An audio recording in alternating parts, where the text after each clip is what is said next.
अध्यात्म का मतलब है कि हमारे प्राणों का विस्तार पूरे संसार में हो, पूरे ब्रह्मांड में हो, पूरे देश में हो।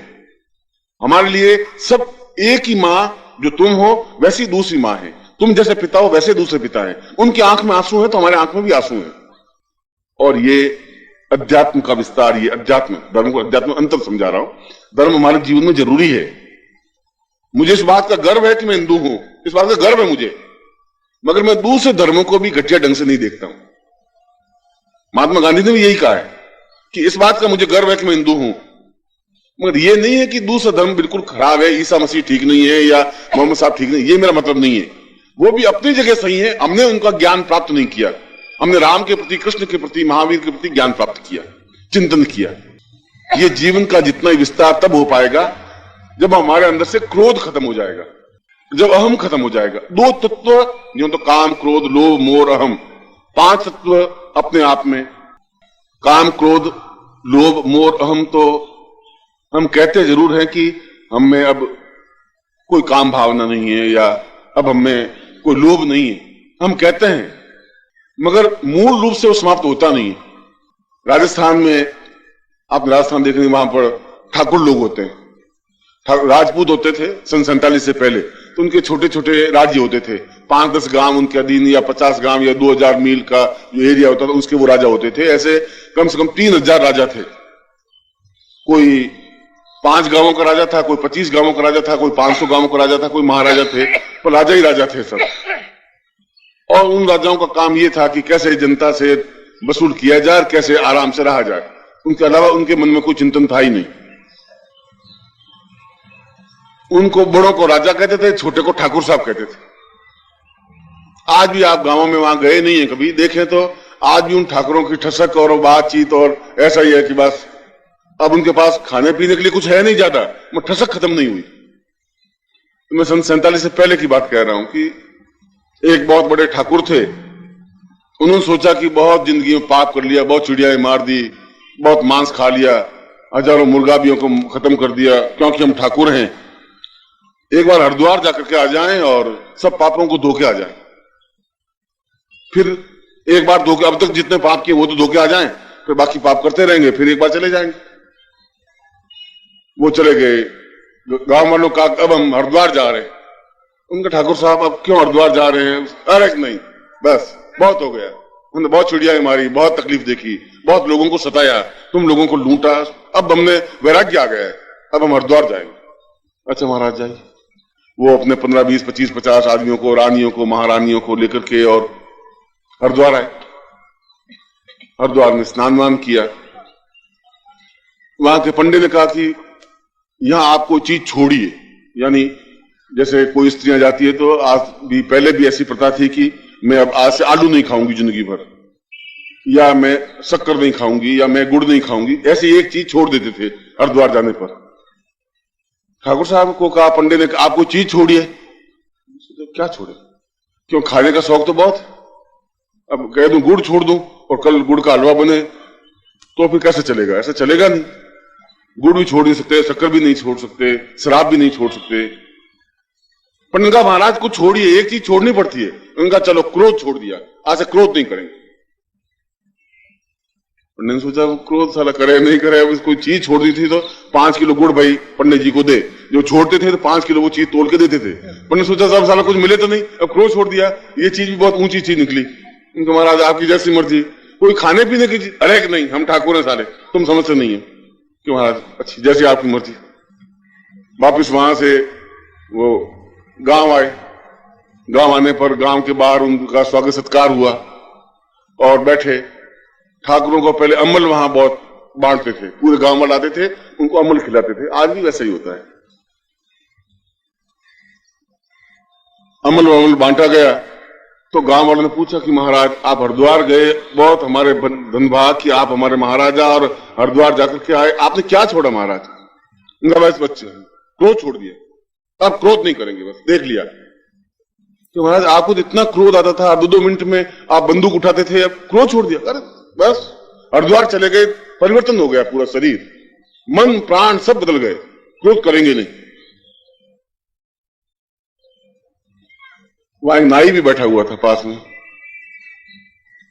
नाई ने 5-7 मिनट 10 मिनट और बीते तो नाई खड़ा हुआ कि महाराज क्षमा करें, क्षमा गणी महाराज। मैंने कहा क्या बात है, क्यों खड़ा हुआ है?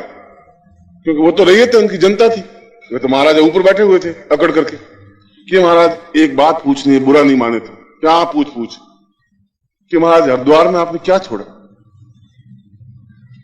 उनका कह दिया तुझे क्रोध छोड़ दिया, अब क्रोध नहीं करेंगे। कि महाराज वापस बैठे। फिर बातचीत होने लगी कि मार्ग में ऐसे गए तो फिर मार्ग में ये तकलीफ हुई, तो फिर दिल्ली के आगे गए तो दिल्ली की जनता ऐसी कि हम तो दिल्ली को पहचान नहीं पाए, अब किधर जाएं। जितने फिर वो नाई खड़ा हुआ 15-20 मिनट बाद कि महाराज क्षमा घड़ी अंदाता हजूर, एक बात पूछनी है। क्या पूछ? कि महाराज आप हरिद्वार गए, क्या छोड़ा होगा? उनका साला तुझे एक बार कह दिया कि क्रोध नहीं करेंगे, क्रोध छोड़ दिया, अब नहीं क्रोध करेंगे, समझा कर, तू छोटी बुद्धि का आदमी है। फिर 5-7 मिनट बुद्धे की बस वहां से फिर भी हमने हिम्मत नहीं छोड़ी, दिल्ली के आगे गए तो दिल्ली के आगे मुजफ्फरनगर आया, फिर रेवाड़ी आई, ये आया, फिर आकर के हरिद्वार चले गए। घबराए नहीं हम भी ठाकुर थे, ऐसा किया। फिर 15 मिनट में फिर वो नाई खड़ा हुआ, अंदाता क्षमा गणी हजूर, एक बात बोल। कई बात है कि महाराज आप हरिद्वार पधारिया? तो हाँ कि महाराज वहां क्या छोड़ा? ये साला छपनिया बदमाश उल्लू का पट्टा और लिया जूत हाथ में पीछे दौड़। तो महाराज समझ गया आपने क्या छोड़ा, समझ गया। क्रोध करके आप पीछे दौड़ रहे हैं, अगर कह रहे हो क्रोध छोड़ दिया, हम क्रोध छोड़ नहीं पाते। हम कहते जरूर है, छोड़ना और कहने में डिफरेंस है। और जब तक हम छोड़ेंगे नहीं, तो जब तक अंदर भरा हुआ क्रोध और अहंकार है, तो फिर उस जगह आप धर्म को कहां धारण करेंगे, फिर ज्ञान को कहां धारण करेंगे, फिर किस जगह पर आप चेतना को धारण करेंगे? जब तक आप मानसिक रूप से परिवर्तन नहीं होंगे, तब तक आपके जीवन में अध्यात्म का विस्तार नहीं हो पाएगा। और जब तक अध्यात्म नहीं है, तब तक जीवन में आनंद की उपलब्धि भी नहीं है। Spiritualism means raising our souls to such heights that we become one with the whole world, with the whole universe. If there appears tears in someone's eyes, then tears should also flow from our eyes. This is the true extent of spiritualism. I am explaining to you the difference between religion and spiritualism. Religion is an important part of our lives. I feel proud that I am a Hindu, but I do not look with contempt at other religions. Mahatma Gandhi also said, I am proud that I am a Hindu, but this does not mean that other religions are not good. I don't say that Jesus or Muhammad were not right. They too were right in their own contexts. We have not tried to know about their thoughts, as we acquired only the knowledge given by Rama, Krishna and Mahavira. All these great men have stressed that life shall progress when the anger, the passion in us is curbed, when our vanity disappears. We may say that we don't have any sexual desires, that we have no greed, but in actual practice, these have not been totally subdued. In Rajasthan, there are Thakurs, a class of nobles or lords. Before 1947, they had small estates with 5-10 villages or an area of about 2000 square miles in each estate. These Thakurs used to be the rulers of these small estates. Thus there were about 3000 such rulers. Some ruled over 5-10 villages, some over 25 villages, and some even had 500 villages within their dominions. These rulers did not have any work to do. They just collected money from the public in lieu of taxes and lived comfortably. They had no other responsibility or worry. The bigger rulers were called kings, while the smaller ones were called Thakur Sahibs. You may not have gone to these villages, but if you do go there, you shall find that the Thakurs still consider themselves superior. They may not even have enough food to eat, but their vanity knows no bounds. It was before 1947 that there was a great Thakur. One day he thought, I have committed a lot of sins in my life. I have killed so many birds and have eaten so much meat. Hence I should go to Haridwar and cleanse my sins by bathing in the holy river Ganga. And after coming back, well, what then? I shall commit more sins and shall again go and wash them away in the holy river.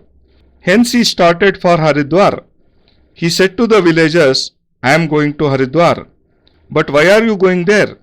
Asked the villagers. Well, enough is enough. I have killed so many birds. I have troubled you and looted you. Now I want to renounce everything. Hence I am going to Haridwar. Along with his 20-25 servants and his wives, he went to Haridwar and bathed in the holy river. The Hindu priests in Haridwar said to him, You shall have to renounce something in order to absolve yourself of all the sins. The Thakur thought, What should I renounce? I like to eat so much. If I renounce jaggery today, and if a sweet is prepared with it, then I won't be able to eat it. I cannot renounce jaggery. I cannot give up sugar. I cannot even give up wine. The eager priest said, Maharaj, give up anything. You just have to renounce one object. At this, the Thakur said, Well, fine. I renounce anger. From now on, I won't get angry. The priest said to himself, What a cunning fellow he is.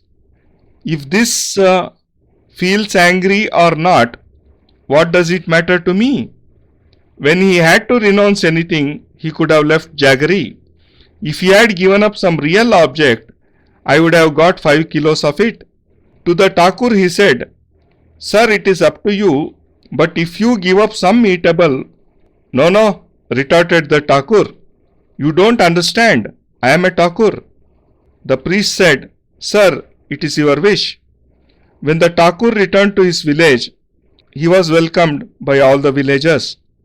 They asked the Thakur, Maharaj, you went to Haridwar. What did you renounce? Well, I have renounced anger. Now I shall never be angry. But Maharaj, you are so short-tempered that you run to fetch your gun each time you get angry.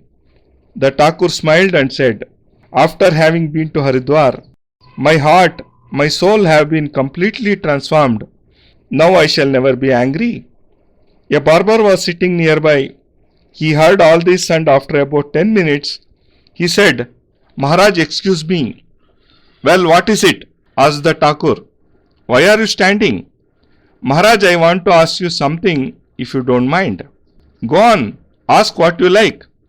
Maharaj, what did you renounce in Haridwar?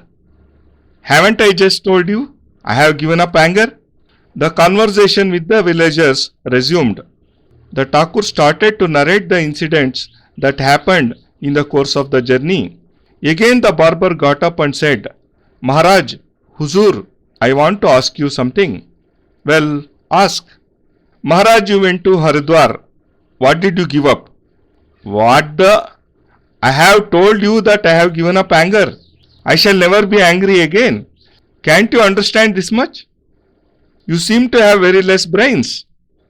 The barber sat down again. The talks resumed. 15 minutes passed and the barber again stood up and said, Maharaj, Huzur, I want to ask something. Well, what is it now? Maharaj, you went to Haridwar. Yes, I did. Maharaj, what did you renounce there? You bloody swine, rascal.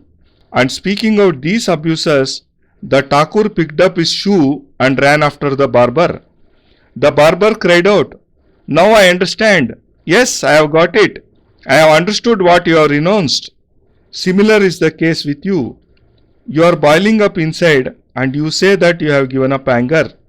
We keep saying that we have given up anger, but in fact we are not able to do so. There is a difference between merely saying and actually doing it.